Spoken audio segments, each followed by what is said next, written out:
الحمد لله والصلاة والسلام على رسول الله. أعوذ بالله من الشيطان الرجيم. بسم الله الرحمن الرحيم.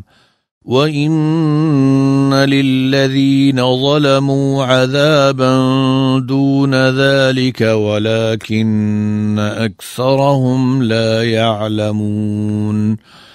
واصبر لحكم ربك فإنك بأعيننا وسبح بحمد ربك حين تقوم ومن الليل فسبحه وإدبار النجوم. صدق اللہ العظیم. ترجمہ: اور یقیناً ان لوگوں کے لیے جنہوں نے ظلم کیا اس آخرت سے پہلے بھی ایک عذاب ہے، اور لیکن ان کے اکثر نہیں جانتے، اور اپنے رب کا حکم آنے تک صبر کیجیے، پس بے شک آپ ہماری آنکھوں کے سامنے ہیں، اور اپنے رب کی تعریف کے ساتھ تسبیح کیجیے جب آپ کھڑے ہوں، اور رات کے کچھ حصے میں پھر اس کی تسبیح کیجیے، اور ستاروں کے جانے کے بعد بھی۔ سامعین محترم، آپ نے سورۃ الطور کی آیات 47 تا 49 کی تلاوت اور ترجمہ سنا۔ گزشتہ آیات میں منکرین حق کی طرف سے انحراف حق پر گڑھے ہوئے اعتراضات اور ان کے رد کے بعد مشرکین کے بارے میں اللہ تعالیٰ کے ایک دستور کا تذکرہ ہو رہا ہے۔ ارشاد باری تعالیٰ ہے: وَإِنَّ لِلَّذِينَ ظَلَمُوا عَذَابًا دُونَ ذَلِكَ وَلَكِنَّ أَكْثَرَهُمْ لَا يَعْلَمُونَ۔ یعنی کفار کے لیے قیامت سے پہلے بھی ایک عذاب ہے، لیکن ان میں سے اکثر یہ نہیں جانتے۔ اس عذاب سے مراد دنیا میں آنے والے عذاب ہیں، جیسا کہ سورہ سجدہ میں ارشاد باری تعالی ہے: وَلَنُذِيقَنَّهُم مِّنَ الْعَذَابِ الْأَدْنَىٰ دُونَ الْعَذَابِ الْأَكْبَرِ لَعَلَّهُمْ يَرْجِعُونَ۔ یعنی ہم قیامت کے بڑے عذاب سے پہلے انہیں ایک ادنا عذاب ضرور چکھائیں گے تاکہ وہ باز آ جائیں۔ اس سے مراد آخرت کے عذاب سے پہلے دنیا کا عذاب ہے، جیسا کہ امام طبری رحمہ اللہ نے معتبر سند کے ساتھ عبداللہ ابن عباس رضی اللہ عنہما سے نقل کیا ہے کہ اس سے مراد دنیا کی مصیبتیں، بیماریاں اور آزمائشیں ہیں جن میں اللہ تعالیٰ بندوں کو مبتلا کرتا ہے تاکہ وہ توبہ کر لیں۔ دوسری جگہ اللہ تعالیٰ نے فرمایا: اولا يرون انهم يفتنون في كل عام مرة او مرتين ثم لا يتوبون ولا هم يذكرون۔ یعنی کیا وہ دیکھتے نہیں کہ بے شک وہ ہر سال 1 یا 2 مرتبہ آزمائش میں ڈالے جاتے ہیں، پھر بھی وہ نہ توبہ کرتے ہیں نہ ہی نصیحت پکڑتے ہیں۔ اور سورہ روم میں فرمایا: ظہر الفساد فی البر والبحر بما کسبت ایدی الناس لیذیقہم بعض الذی عملوا لعلہم یرجعون۔ یعنی لوگوں کے کرتوتوں، گناہوں اور جرائم کی وجہ سے خشکی اور سمندر میں فساد برپا ہو گیا تاکہ اللہ تعالیٰ انہیں ان کرتوتوں کا کچھ مزہ چکھائے جو انہوں نے کیے ہیں، تاکہ وہ اپنے کرتوتوں سے باز آ جائیں۔ اگرچہ اس دنیا میں ازل سے ہمیشہ تک اللہ تعالیٰ کا یہی دستور ہے، مگر زیر نظر آیت وَإِنَّ لِلَّذِينَ ظَلَمُوا عَذَابًا دُونَ ذَلِكَ سے مراد ابتدائی طور پر کفار مکہ ہیں، اور ان کے لیے بڑے عذاب سے قبل چھوٹے عذاب سے مراد وہ قتل بھی ہے جس سے وہ جنگ بدر میں دوچار ہوئے، اور وہ قحط سالی بھی ہے جو نبی کریم صلی اللہ علیہ وسلم کی بددعا سے ان پر مسلط ہوئی۔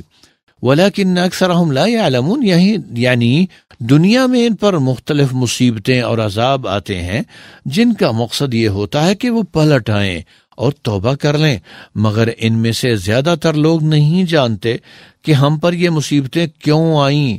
اس لیے کچھ لوگ ان آفات اور مصائب کی سائنسی توجیہ میں لگ جاتے ہیں تو کوئی نیچر کو زیر بحث لا کر ساری توانائی اور توجہ صرف ادھر ہی مرکوز کر دیتے ہیں، اس مصیبت اور آفت کی حقیقی حکمت کی طرف ذرہ التفات نہیں کرتے، اور جیسے ہی گرفت ڈھیلی ہوتی ہے پہلے کی طرح بلکہ اس سے بھی زیادہ نافرمان بن جاتے ہیں، اور عذاب کو نہ عذاب سمجھتے ہیں نہ تنبیہ، بلکہ وہ عذاب کا کوئی سائنسی سبب اور نافرمانی پر جمے رہنے کا کوئی نہ کوئی جواز ڈھونڈ لیتے ہیں۔ وَاصْبِرْ لِحُكْمِ رَبِّكَ فَإِنَّكَ بِأَعْيُنِنَا وَسَبِّحْ بِحَمْدِ رَبِّكَ حِينَ تَقُومُ، یعنی اے پیغمبر صلی اللہ علیہ وسلم، اپنے رب کا فیصلہ آنے تک صبر کرو اور صبر و استقامت کے ساتھ اپنے رب کے حکم کی تعمیل پر ڈٹے رہو۔ آپ ہماری نگہداشت میں ہیں، ہم تمہاری نگہبانی کر رہے ہیں، ہم نے آپ کو اپنے حال پر چھوڑ نہیں دیا۔ جب آپ اٹھو تو اپنے رب کی حمد کے ساتھ اس کی تسبیح کیا کرو۔ وَاصْبِرْ لِحُكْمِ رَبِّكَ، یہاں لِحُكْمِ میں لام علا کے معنی میں ہو تو مطلب یہ ہے کہ اپنے رب کے حکم پر عمل کرنے میں صبر و استقامت اختیار کرو اور دعوت کا کام جاری رکھو، جیسا کہ سورہ مزمل میں فرمایا وَاصْبِرْ عَلَىٰ مَا يَقُولُونَ، یعنی اس پر صبر کرو جو وہ کہتے ہیں۔ اور اگر یہ لام الہ کے معنی میں ہو تو مطلب یہ ہے کہ ان ظالموں کے بارے میں اللہ تعالیٰ کا فیصلہ آنے تک صبر کرو، جیسا کہ سورہ یونس میں فرمایا وَاصْبِرْ حَتَّى يَحْكُمَ اللَّهُ، یعنی صبر کیجئے یہاں تک کہ اللہ فیصلہ کر دے۔ لحکم ربک میں حرف لام لانے سے ایک ایسا جامع مفہوم پیدا ہو رہا ہے جو کوئی اور حرف لانے سے پیدا نہیں ہوتا۔ وَاصْبِرْ لِحُكْمِنَا، اور ہمارے حکم پر صبر کیجئے کی بجائے فرمایا وَاصْبِرْ لِحُكْمِ رَبِّكَ، اور اپنے رب کے حکم پر صبر کیجئے۔ فرمانے کا مطلب یہ ہے کہ اللہ تعالی کے رب ہونے کا تقاضا ہے کہ وہ تیری نگہداشت اور حفاظت کرے۔ فَإِنَّكَ بِأَعْيُنِنَا، کیونکہ آپ ہماری آنکھوں کے سامنے ہیں، ہم ہر وقت آپ کو دیکھ رہے ہیں اور آپ کی نگرانی اور حفاظت کر رہے ہیں، کسی کی مجال نہیں کہ آپ کو نقصان پہنچا سکے۔ وَسَبِّحْ بِحَمْدِ رَبِّكَ میں صبر کے ساتھ تسبیح و تحمید یعنی نماز کی تاکید فرمائی، کیونکہ صبر اور نماز کے ساتھ آدمی کو اللہ تعالیٰ کی طرف سے مدد حاصل ہوتی ہے، جیسا کہ سورہ بقرہ میں فرمایا وَاسْتَعِینُوا بِالصَّبْرِ وَالصَّلَاةِ، یعنی صبر اور نماز کے ساتھ اللہ کی مدد طلب کرو۔ وَمِنَ اللَّيْلِ فَسَبِّحْهُ وَإِدْبَارَ النُّجُومِ، یعنی رات کی گھڑیوں میں بھی اللہ کی تسبیح کیا کرو، اور یا ستاروں کے پلٹنے کے وقت بھی اس کی تسبیح کیا کرو۔ وَمِنَ اللَّيْلِ فَسَبِّحْ، رات کو تسبیح سے مراد مغرب اور عشاء کی نماز ہے۔ وَإِدْبَارَ النُّجُومِ، ستاروں کے پلٹنے کے وقت تسبیح سے مراد فجر کی فرض نماز ہے۔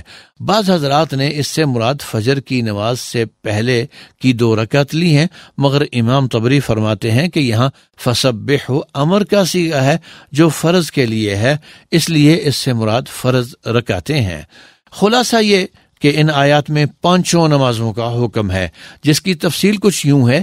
حین تقوم میں ظہر اور عصر کی نماز کا حکم ہے، اور من اللیل میں مغرب اور عشاء کی نماز کا حکم ہے، اور ادبار النجوم میں فجر کی نماز کا حکم ہے۔